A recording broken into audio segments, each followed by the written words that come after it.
Hey guys, welcome back to Maxwell Meadows. I hope you're having a great morning or great afternoon wherever you're at today. I hope you and your family are doing well. All the blessings to you. But today I want to go over a couple of vegetables that you can grow if crap hits the fan. Now, everybody knows there's a virus going on right now. Who knows if it's just something small or if it's actually a real pandemic? Who knows? Only time will tell. But this could be economic collapse in that situation, or a war, or a pandemic. We don't want any of those things to happen, but let's just say if it were to happen, what would you grow that has a good shelf life, that's easy to grow, that you can grow a lot of for you and your family? So that's what I'm going to go over today, so stay tuned. Today, before we go over these vegetables that we're going to grow, I'm going to do them in a raised bed. I want to give you an update on the chickens. So I've posted some videos on letting these girls and the rooster free range, and our eggs have been a lot better. The chickens have been a lot healthier, but here's just the reality of living on a farm, guys. I've lost 2 hens this past week to a fox. More than one fox, I believe. I think it was 2 of them. They're denning right now. It's the springtime. They're trying to feed babies.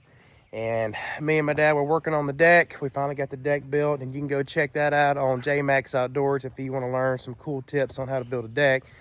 But I heard the chickens carrying on one afternoon, and I looked down here. Sam, our Great Pyrenees, he was with me on the other side of the house where he can't see over here. And sure enough, there was a fox on a dead sprint back to the wood line with a chicken in his mouth. And come to find out, I lost 2 hens. So when you live on a farm and you let your chickens free range, that's just part of it. I've lost hens before to the same thing at our other property. And it's just part of it, guys. If you're gonna have chickens at free range, you're gonna have to make sure that you get more than you need. That chicken math that everybody talks about, that can come in handy. So this fall, I'm probably gonna order some more chicks and just restock my flock. We still have plenty of eggs. But every few years, just order some chicks. You want to do everything you can to keep them from getting attacked by predators. But I'm telling you guys, nature, when they're hungry and they're feeding babies, they will find a way. I believe these foxes, they watched our movements.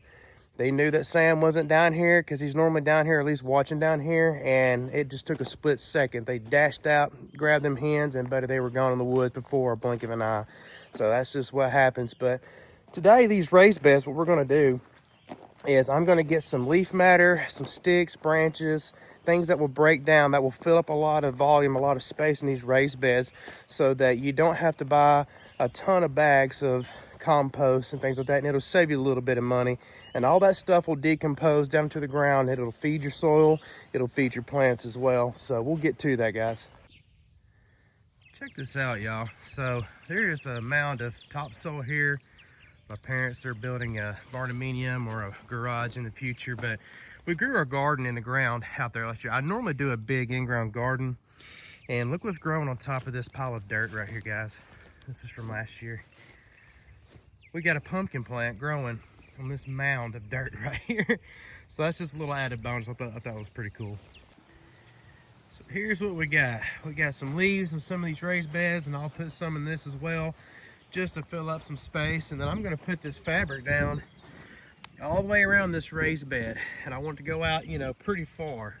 And the reason why I want to do that is I want room for these plants. We're going to be growing pumpkins right here, and I want these pumpkins to grow all the way around without having grass and weeds get up in between them. That way I can mow around this area without hurting the pumpkin plants. But right here we're going to be growing pumpkins, and we're going to be growing Blue Lake bush beans.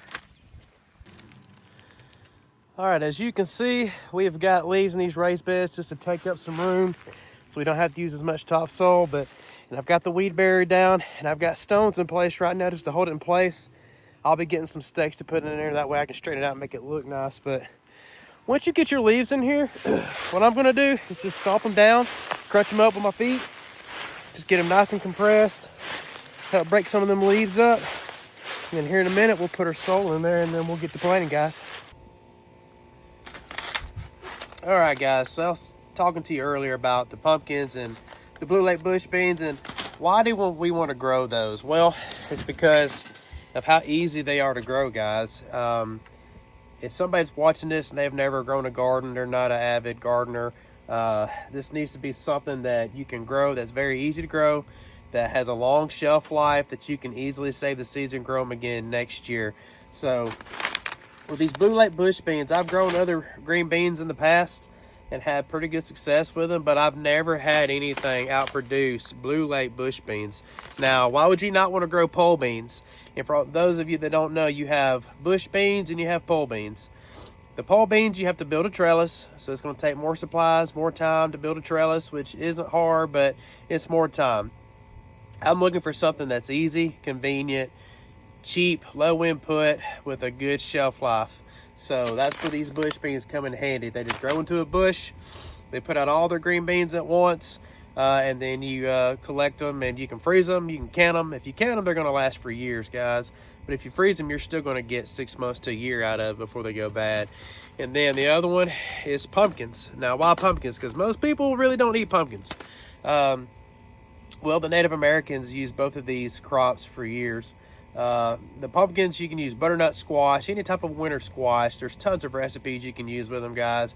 I'm going to feed them to my chickens and my sheep later this fall. It's a natural dewormer to help get the parasites out of them. But the thing with pumpkins is just like the green beans, you just put the seed in the ground and they grow prolifically.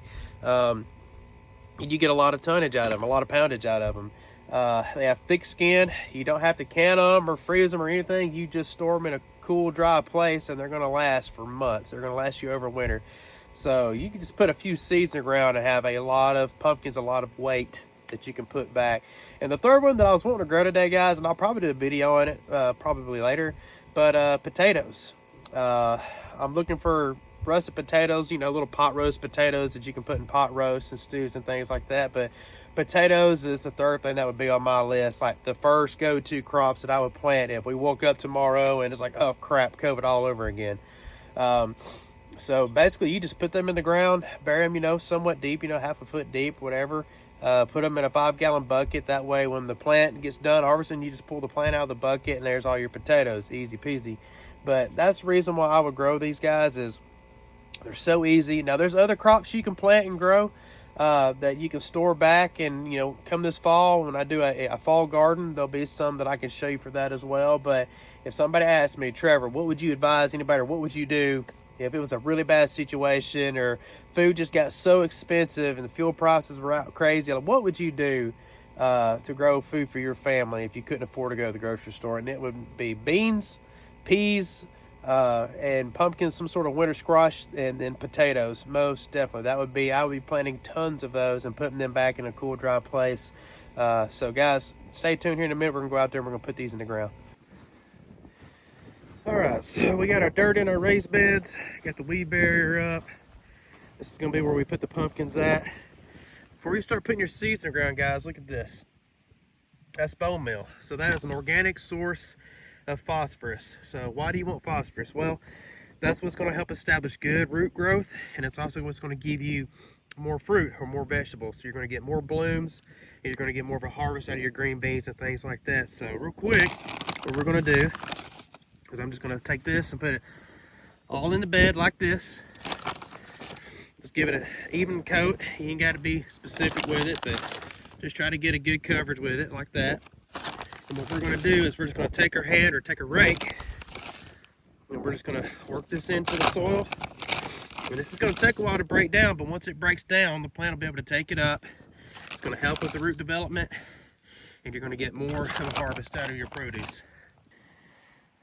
All right, as you can see, I've got the bone meal mixed in with the compost pretty well here, and I've got holes a few inches apart. I've got 3 rows in this raised bed, and what I like to do each year that I grow these is I like to put 2 beans per hole. Just shove them down in there, and you don't have to be tough with it. Just pack it down with your hand like that right there. Do 2 beans per hole on each one of these. I'll put 1 and 2 right in there, and then you just crimp it down like that. Take your hand and just give it a pat like that. I'm gonna go all the way down through here. I'll do another one for you. Put it in the hole like that. Pack it down. And what I'll do is I'll just take the water hose this afternoon here in a little while, and I'm just going to soak this soil down pretty good. And about every 2 to 3 days, I'll stick my finger down in the raised bed and just see how damp it is. If it's pretty dry, all the way up past my first knuckle like that, then I'll add water to it. You don't want to soak these beans down so hard that they rot, but you also don't want them to dry out to where they won't germinate. But it's not rocket science. These things usually come up in about 5 to 7 days. So I'm gonna get all these beans planted, put them in, and then we'll go over there to the pumpkins and we'll put those in, guys. All right, y'all, we got the green beans in the ground and covered up. Now we're gonna do the pumpkins. As you can see, we got this little mini harvest plant. I got these at Home Depot, but just decorative pumpkins. We'll put them on the porch this fall, just to have the decorations, get in the fall spirit, and then I'll give them to the chickens and the goats. But I'm only gonna put 2 seeds in this entire big bed right here. And the reason why is because these pumpkins, they get really large and they need a lot of room to grow. So I'm only gonna put 1 in each hole. Let me grab the seed here and I'll put 1 in this hole right here. We're just gonna put 1 in each hole, just like that. We're just gonna cover them up, put it in just like that. We got the bone meal in there. And guys, that is it. That's all you have to do. These raised beds, you can usually get these raised beds for $60 or less. I believe I've got these 2 here for like $65, and this one I'm wanting to say was about $30. So it's inexpensive. The most money you're going to spend is going to be on the soil to put in there. So like I said, you can use leaves, sticks, things like that to, you know, make you some space in there so you don't have to use many bags of soil. But once you get the soil in there, guys, you've got them from there on out. So that's the only initial investment. And other than that, guys, you can have a ton of green beans.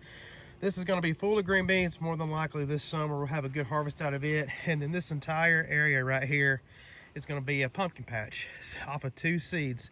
So there you have it, guys. I hope you enjoyed the video. Like and subscribe, comment. If you have any questions or if you have any tips, just let me know, guys. But until next time, take care.